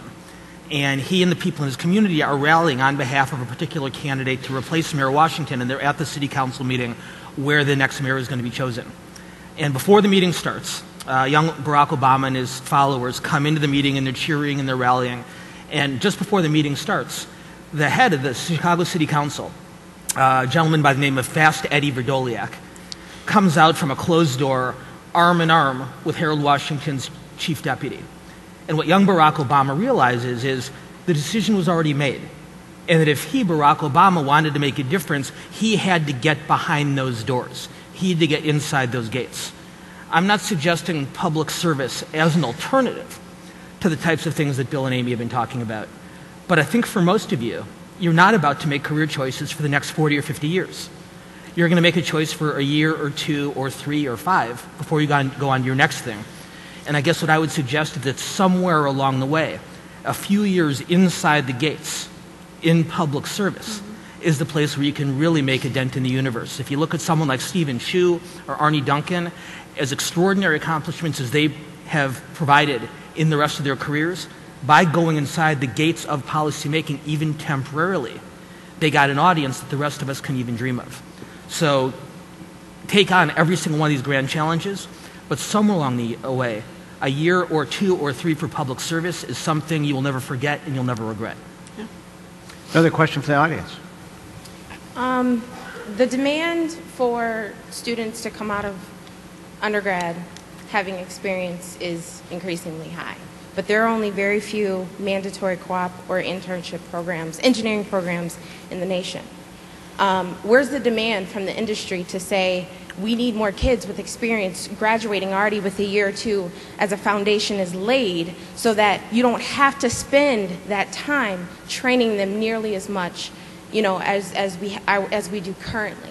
Where's that demand from the industry to say that we need more engineering programs that have mandatory programs out there where we have that experience, that research, that year and a half in industry, and we already come in walking through the door with an abundance of knowledge that we wouldn't get in the classroom? I'll tell you, it's a central part of our strategic plan, engaging employers early in the development of curriculum and the development of programs that realize those objectives. And a number of industries and individual employers were involved in this process that said they want to get involved with the schools, they want to get involved with the colleges, they want internships, fellowships, job shadowing programs. They want exactly that so they can be sure that they have a well-trained graduate coming into their company and succeeding immediately. Bill, I want to pick up on go ahead. I would like to speak about that too. In fact, most engineering schools will have those types of opportunities available to their students. Many years back, there were many more schools that would make them a requirement for graduation. And of course, things have changed. The economy has forced companies to reduce those positions for students. But I think they do want to have an opportunity to participate in the development of the curricula, so there are more opportunities provided to the students throughout the 4 years, and also during the summers and so forth. So you don't necessarily find a very well structured anymore the way it used to be program where the students will go for 6 months or a year to work for a company. But there are many opportunities to get connected. Companies like to come to the campuses and find ways to participate in and getting to know the students and then helping them with the senior projects and so forth. So there are opportunities, but I would agree, maybe there are way too many opportunities nowadays, and not necessarily just in learning more about engineering, but also learning about the government. And so I would suggest, as I do with all students, to go out and learn about all of this, try to find what the opportunities are, and then get the ones that really are best for you and for your own interest. But there are many opportunities out there. All right, question in the back there. Yes, I grew up in Belgium, and I became an engineer because I watched the space program, and I became very excited. Started studying engineering, wanted to know more and more, finished a PhD, came to the United States, worked for NASA, started my own company, and now I'm employing 18 people, doing new innovative products, and I'm selling them. But I also teach a bit in the United States, and I don't see the excitement. I don't see the students being excited. And a former director of the National Science Foundation said one time, the E in engineering should stand for excitement. And I don't see that. And the question is, how will you use those grand challenges to get the students excited, get these 5% up to 10 or 15%, and really do what the space program did once before? And I guess just to amplify on that, is there any policy role in giving that excitement to the grand challenges? I mean, for that matter, if you think, Bill was talking about what's going on here in LA and the Research Triangle, for example. 2 great examples of things that are working. But we live in a federalist nation, and it's very difficult to plan anything in this nation nationwide. Even building roads is all about pork barrel politics. So, and what the grand challenges amount to are about a dozen Manhattan projects or so, and which requires tremendous amount of coordination, absent the kind of urgency and excitement that we had during the space race. So how do we herd all these cats? I spent the first 20 years of my career in the entertainment industry because in high school I had a teacher who was so passionate about the entertainment industry, who was so passionate about filmmaking, he got me excited. And we made horrible little high school films, but it was part of developing an ability to speak in pictures as well as words that led to a career that was half with the CBS television network and half running Mary Tyler Moore's company when we made Hill Street Blues and St. Elsewhere and Remington Steele. So to me it's all about great teachers. And when we emphasize, one of our recommendations is not only increasing STEM education, but increasing the preparation of teachers to be great STEM teachers. There's a film out right now called Waiting for Superman that I think everybody in this audience needs to see that talks about the challenges we're facing in American public education and the impact it's going to have on our competitiveness as a nation. And Bill Gates says in the film, America's position in the global economy 20 years from now and America's equity, how equitable this nation will be, are being determined right now in our schools. And if we can't get better teachers, more excited teachers, and support them so that they can light a fire of excitement in our young people, particularly around science, engineering, and math skills, we're going to have a very hard time retaining our position as a real leader in innovation globally. So I think it starts with getting teachers better prepared and better supported and better treated so that they can come to school every day to light a fire among students and get them passionate about these opportunities. But then again, teachers are hired locally, not federally, right? So getting the education system to change on a dime is next to impossible, isn't it? It's been next to impossible, but I think something is changing. I think the people who are seeing this film and the conversations that are going on, when Oprah Winfrey devotes 2 shows in 1 week to this film, and Time Magazine devotes a cover story, and NBC News devotes an entire week to covering it, and the President is having a major session on Monday about it, there's a change going on, I think, where this country is recognizing the status quo, where we turn a blind eye to the failings of a school system where you probably know the numbers better than I, but it's something like 24% of our kids are proficient in math. We know that in 4th grade, our kids' math scores are better than the international averages. By 8th grade, they're below the international averages. By 12th grade, they're among the lowest in the world. Something is very broken in our basic education system, and I think people are recognizing it's time to fix it. So when you start thinking about what policy measures need to be taken to begin down that road of achieving the 14 grand challenges, where do we begin? Well, I think there are many things that need to be done in parallel, but I would like to say sometimes you need policies and some other times you need standards.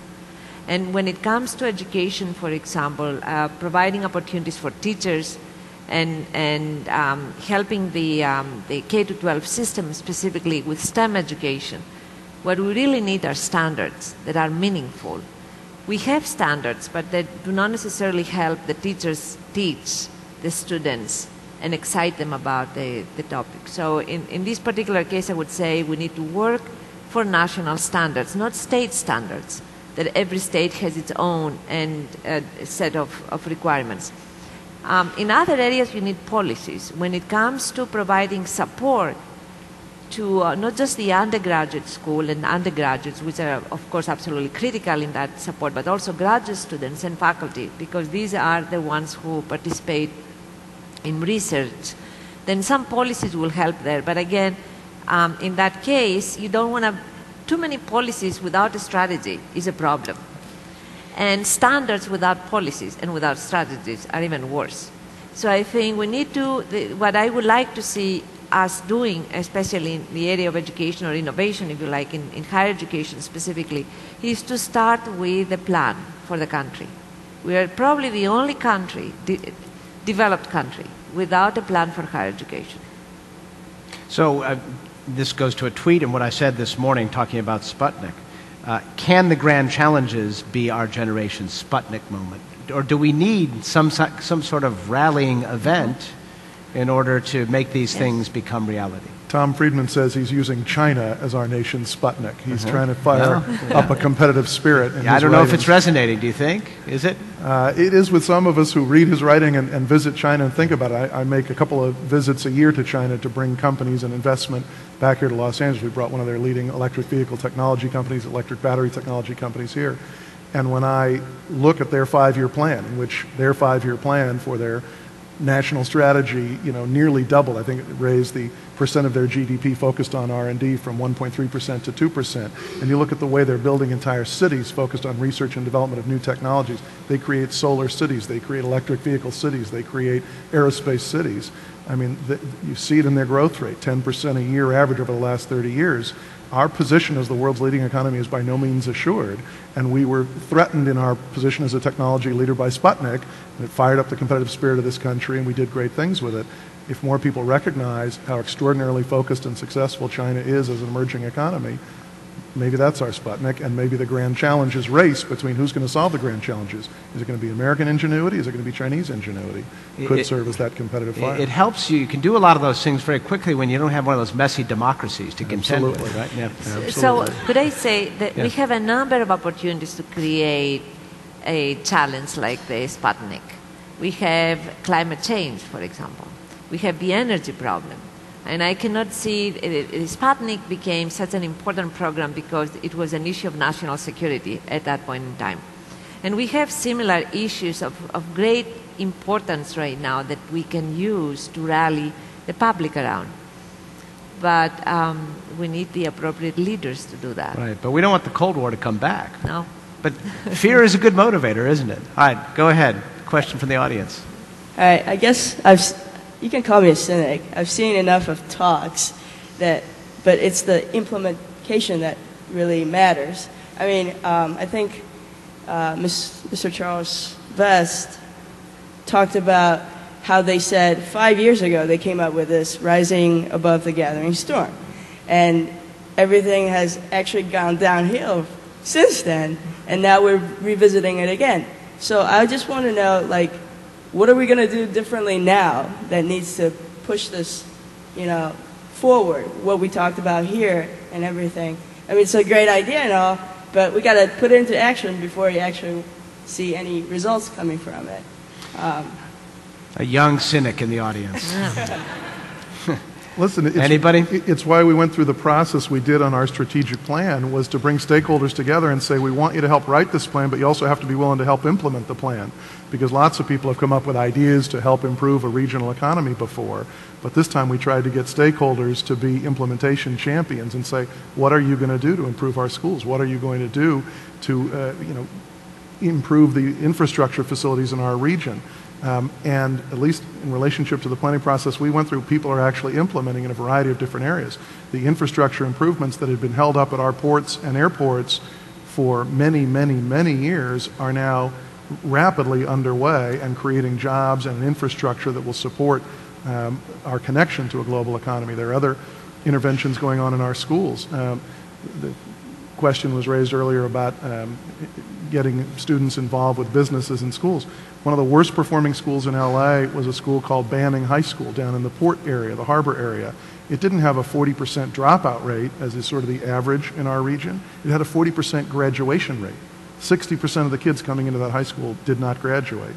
And one of our board members started something called the International Trade Education Programs, 5 theme-based academies built around international trade, where employers came in, whether they were involved in port security, port logistics movement, hospitality associated with the cruise ship industries, and they started making the kids' education relevant to these careers. So kids understood why they were studying math, why they were studying science, why they were studying English, why they were studying different disciplines, and what the career path would lead to. And those kids have now improved their graduation rate from 40% to 80% in a very short amount of time. Because the standards are higher, there are more resources being brought in to help. So we're doing a number of things to implement, but not enough. How do we bring it all to scale is a very, legitimate challenge to raise. Question from back there.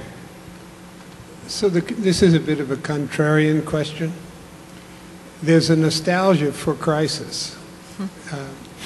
We had Sputnik and we got frightened, and therefore we somehow did something good. And if we don't have a crisis, we're not able to respond. That's a very dangerous paradigm to try to continue to repeat. And the other contrarian view would be the following. We led a tremendous revolution in the late 80s and early 90s. There was no crisis, to my knowledge. In fact, we were reducing crises. Berlin Wall fell. Cold War ended. Things were actually getting fairly good at that point. The revolution was just driven by Moore's Law and the ability to innovate on top of chips. And the two revolutions were the mobile revolution and the internet revolution. And it's probably one of the few times in our history when we've had two technological revolutions hit simultaneously. So we had an extraordinary run in the 90s. And the companies that are the new great companies in America, companies like Google and Yahoo and others, plus the rebirth of Apple, are companies built on that legacy. We say we have such a terrible difficulty in our schools, and I know that the schools always need to be improved. They needed to be improved when I was a kid. But somehow we have managed, through all of that, to lead those most recent revolutions. And we still lead the biotech revolution. So we should be concerned to always make improvements, but I'm wondering if we aren't overemphasizing the need for a crisis, the need for something so terrible that it rocks us into action, when in fact we've been able, each time there's been a revolution to take advantage of, to do so. Now we should be worried that we might miss the next one, no doubt about it. But there was no crisis that drove our capturing the last revolution, which occurred in the late 80s and early 90s, and for which we are still the leaders internationally. So how would you factor those set of considerations into the conversation you've been having? Yeah, I suppose the Cold War, the two great motivators I can think of right here that undergird that question. The Cold War, it was fear, and the digital revolution, to clump that all together, was greed. Fear and greed, right? So if we don't have a crisis, we can't get people scared. How can we make them realize that there is economic opportunity, money to be made in executing these challenges? And maybe that's one way to make it happen more easily and make it more politically palatable. Well, I mean, there are 2 points here. One is that when you think about the Sputnik example, you're talking about government leading the way and doing things. But when you talk about the digital revolution, you talk about Silicon Valley, it's not about government. Mm-hmm. It's about a market and an industry-driven view, and there's a need in society, and people are innovating. And so I think you asked, the question came up earlier, for instance, where are the challenges? I think healthcare presents enormous opportunity because for 50 years, innovation in healthcare just meant do something better, not engineer something that's more efficient because we had a third party that was paying for everything, which is insurance. But now we're on the cusp of something where we're going to actually want to save money. And so the government can actually get out of the way and say, you know, so for instance, if you can come to us and demonstrate that you have something that's cheaper and works just as well, we'll give it expedited review at the FDA, for example. That creates enormous opportunities for people to innovate. The key thing in that, all of that, though, is as you try to introduce the notion of a free market in healthcare, you have to introduce the notion that you're paying a certain amount for what you get, and we've taken the price out of the picture, as you pointed out. That's not an easy thing to change, is it? But it's about to come back because now that it's 20% of GDP, people are worried about costs, and we've priced people out of the market. And so, plus the technology is there. We just didn't know a lot about what works. And we have the information technology revolution in healthcare is really like the Wild West. People are making that analogy explicitly. They're going to spend about $20 billion in that area. Well, there's a grand challenge that might be solved, huh? All right, we're down to 13. Good. So I would like to add, yes. However, because I think we are mixing two separate things. What I heard from the question is that the gentleman, and rightly so, questions the need of a crisis for us to be able to bring the kids in school to make them interested in STEM. And then we talk about this in comparison to the digital revolution and what happened in the 90s, for example, in the US. I believe that these are two separate issues. In the first one, when you try to bring kids to school and have them graduate, and when you try to make kids in the US interested in math and science and engineering, then you need to appeal to the public, to the broadest public, as opposed to the digital revolution that really is happening because there is a lot of innovation going on, there is an understanding of the need, and there are a lot of smart people coming together in an ecosystem that allowed that innovation to happen effectively. And then you have that. You need to do both. I think what is happening is because the public does not see the importance of math and science and engineering, we are depleting our base from people from the US who are really interested in math and science. And then you go to graduate school and people are coming from other countries like I did. So you have many more who are coming from other places where they have been more successful, other countries, they have been a lot more successful in attracting kids to math and science. And of course, we have been successful in that regard, but the whole population, the public needs to be educated accordingly. We need a public that is literate in science. And so in that regard, you need to excite the public. And is it healthcare? Maybe. It is health in general? It could be. Is it energy? Everybody understands the needs in energy. It's not about creating a crisis, but at least bringing forward the need to address that challenge. And of course, then having the right environment and the ecosystems. I never believe the federal government should create those ecosystems for innovation. But I think we need the whole thing. Question down here. Could I just add to that briefly? Go ahead, Amy. Part of the issue is when the next crisis comes, are we prepared to respond? And I think that's part of what's driving this dynamic. As you look at the statistics, as you look at our base, et cetera, when do we become so thin or so fragile that we're not able to respond the way we have in the past? And that's an unanswerable question until the next crisis hits or the next revolution never happens because we weren't prepared to take advantage of it. So. Americans like to take action with their backs against the wall, don't they? Yeah. Right? Go ahead. Hi, my name is Rukai Malik. I'm a 12th grade student at Bravo High School, and I just wanted to offer my perspective as somebody who's gone through the K through 12 system in California. During the presentations, I noticed a lot of the panelists mentioned increasing STEM education, and as someone previously said, increasing students' excitement and fire in fields like technology and engineering. And there's actually a program at my school called Engineering for Health Academy. That's the reason I'm here today, observing you guys. And I think that a possible solution to that, just my humble opinion, would be not increasing the number of math and science classes or increasing the school day, but making our education more concentrated and more focused on like engineering and technology.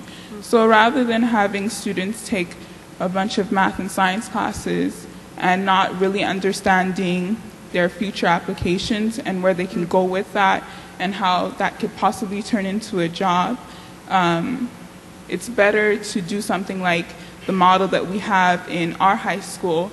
It's a 3-year program where we take the courses that, of course, required to graduate, but they're more focused on engineering. So, for example, we take a chemistry course, but in the chemistry course, we visit USC labs, and we go out and see industry. So I think a possible solution to like increasing STEM education would be to focus the K through 12 education more on like applying the classes to how they can be used in like job. There's an increasing amount of that going on in our region. Northrop Grumman is funding an innovation lab at the Da Vinci Charter Schools over in the South Bay area, where they have multi-year programs in the middle and high schools, and they've brought in advanced technology and young engineers not that long out of college themselves to work with these middle and high school students and show them how to apply what they're learning to careers in aerospace. And there are high-tech, high magnet schools and theme-based academies throughout the Unified School District in LA and other areas of California. So there's a fair amount of that going on, and we need more of it. Dana. That was very well spoken. Congratulations. The only cautionary point I would make is that if you want to play in the NFL, at some point you got to go into the weight room. And what we're doing in K through 12 in some ways is putting people into the weight room and teaching them the basic skills. And if it has to substitute away from some of that basic science, we're going to have problems. All right, we're kind of over here, but I just want to end it with if I could quickly with your thoughts on how we can best communicate the challenges and the need to accomplish them to our political leadership. Just if you have any thoughts or ideas on that, we'll just go down the line. Go ahead. I personally think that even if someone said that the rising above gathering storm somehow did not bring too many results, I think on one end there are a lot of things we can do in getting our government representatives to understand about the needs. One is by having visible efforts that provide observations and recommendations in a way that the public can understand the issues and also the opportunities for a solution. Also, I believe that what we need to do is to train our students to speak about science and engineering in ways that the public can understand that, and I guess all of us the same, but also to get them to be interested in government and spend some time to understand how government works, even if they plan to pursue careers as scientists or technologists. So I think these are some of the things, so I'm sure there are more than just... Amy? Okay, I'm not a politician, I'm not an expert on politicians, but I would say that, as I think some of the panelists said, the politicians listen to their constituents. So I would try to get the message out to the constituents and get them to talk to their politicians. And the way you get that message out is through repetition. You know, rising above the gathering storm was 5 or even more years ago, and we're still working that message. It's a question of being persistent, carrying it over and over. I think persistence is a very important point. I think we all need to be in more regular dialogue with our elected officials. The lesson we learned after years of advancing ideas from largely the private sector was that these ideas were falling on deaf ears because there were other sectors that carried a lot of weight in our state and local governments, namely labor sectors, environmental sectors. By bringing the leaders of those groups into our process of developing strategies to enhance our economic prosperity and sustainability, and reaching consensus, we eliminated the potential political risk for these elected officials. And our conversations in just the last few months since the creation of this plan and the adoption of this plan have been radically different than ever before with our elected officials, because they say to us, this is wonderful, you're presenting me an opportunity to do something that has no political risk for my career. Let's work together on implementing it. So it's music to a politician's ears. No political risk. Dana? Well, I'm going to resist the cynical answer and say that ultimately I believe that over the long term, if you can demonstrate that investments in education and R&D have positive returns for society, then ultimately we'll make those investments. So it's about research. Dan? Well, and I say this with both respect and admiration to Dana, but even the most brilliant research in the world, unless it's communicated effectively, is a tree that falls in the woods. I talked earlier about bridge building, and I think one of the real dangers that not just this community, but almost every private sector community faces is most people, most normal people, tend to look down at politics and politicians. And so we tend to try to avoid ways of dealing with them whenever possible. But if you don't make the effort, if you don't tell them why what you're doing is so important, there's no way they're ever going to know. The best and most effective outreach efforts are those that not only reach out to members of Congress and the United States Senate, but to state legislators, to city council people, and to business and community leaders. And so if the people in your community who are not engineers understand why what you do is so important, ultimately the body politic is going to understand also. Lastly, I suggested to some of the college students in the audience that they devote not an entire career, but a short tenure in their career to working in public service. I would say ultimately the questions that you've asked, Miles, and that many others here have raised is going to be solved if and only if the ratio of law school graduates to engineering school graduates in the United States Congress is somewhat equalized. But let's call that a longer term. That would be a good thing. All right. Thank you very much, panelists. Linda Katehi, Amy Alving, Bill Allen, Dana Goldman, and Daniel Schnur. Stand up for your picture. Give them a round of applause. Squeeze in. All come together. I Find it next to Bill. Beautiful. It's on Facebook already. And now to close out the day, I'm sorry it's a little late. We went a little long on that one, but that was fascinating. Thank you very much. To close out this exciting day of presentations, we're going to hear from the host of the first Grand Challenges National Summit a couple of years ago, the Dean of the Duke University Pratt School of Engineering, Tom Katsouleas. Tom, come on out.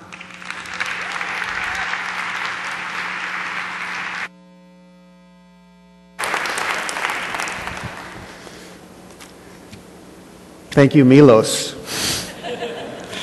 It's great to be back with so many friends here at USC. I'd like to ask you all to give a big hand to our host at USC for putting on a really fine day today. Let's start with that.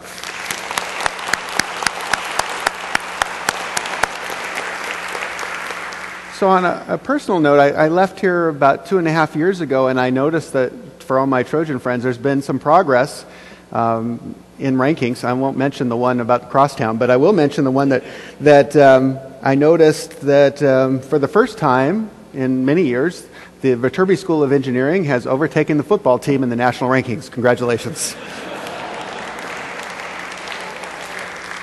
Also, on a personal note, it's very gratifying for me to see this Grand Challenges Summit turn into what could only be categorized as a national movement, with the regional events, the educational programs, the interest in the White House, and the momentum that's been given to this by summits like this. It's really quite exciting. And I'd say this summit is the high point in that movement to this point so far. At the break today, I asked several of the students what they liked about the summit. And it was interesting. They didn't talk about the technology, although they did talk about it a little bit. That wasn't the high point. They said it was the panelists, and it was hearing about their histories and how they used failure and envisioned success. So it was really about being inspired by people, and the technology was part of that inspiration. And you know, I'll use a metaphor here. These panelists are our rock stars, and I want to thank them in particular for being the inspiration for all of us, young and old.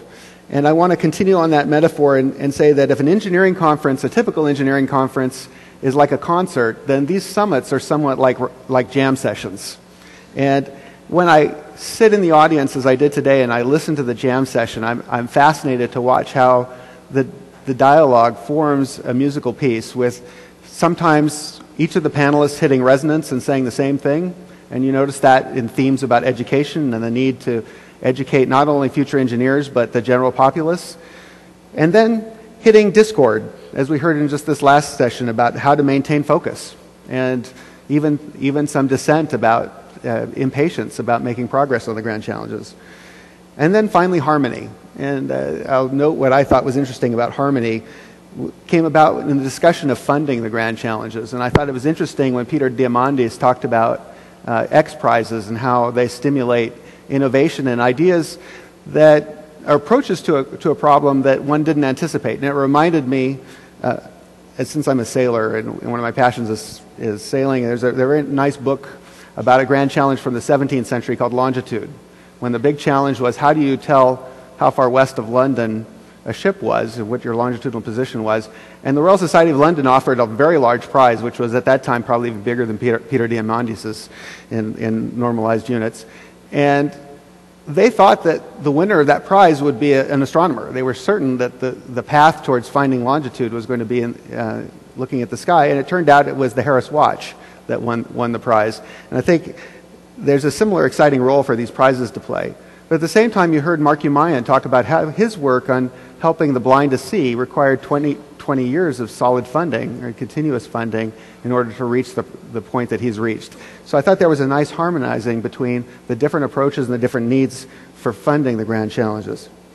I was also struck by the interrelationships between the grand challenges, and something that we did differently in this summit from the prior summits is, rather than organize the summit by grouping sustainability into one session and health in another session, we grouped it by the disciplines that approach it, with technology, policy, and so on. And so what we saw in the technologies panel was Lynn Orr talking about how his carbon footprint as an individual is dominated by his air travel, And then Rob Cook talking about the advances in immersive virtual environments and the progress they make to reducing the need to travel. And so you start to see that one grand challenge can impact the other. And that was an interesting observation for me today that was different from the prior summits. So I want to go back to a quote, though, that I think Jean-Louis Chameau attributed to Einstein in his opening remarks. And I think this quote needs to be modified.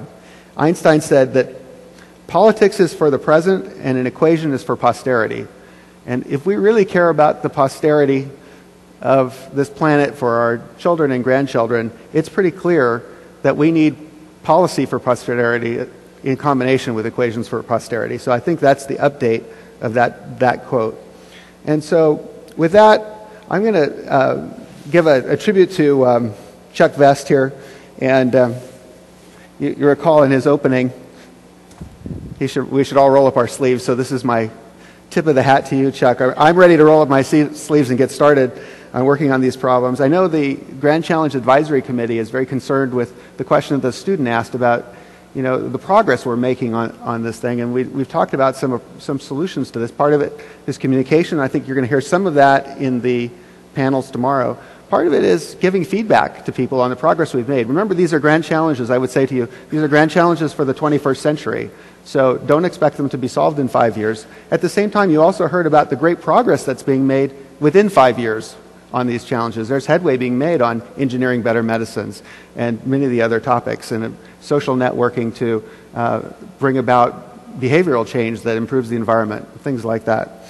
So I'll go back to Chuck Vest's comment in his opening remarks that I think these panel discussions reminded us why this is the best time ever to be an engineer. I look forward personally to tomorrow. We have exciting sessions coming that'll just make things even better on communications, education, and business. We'll see you there. Thank you.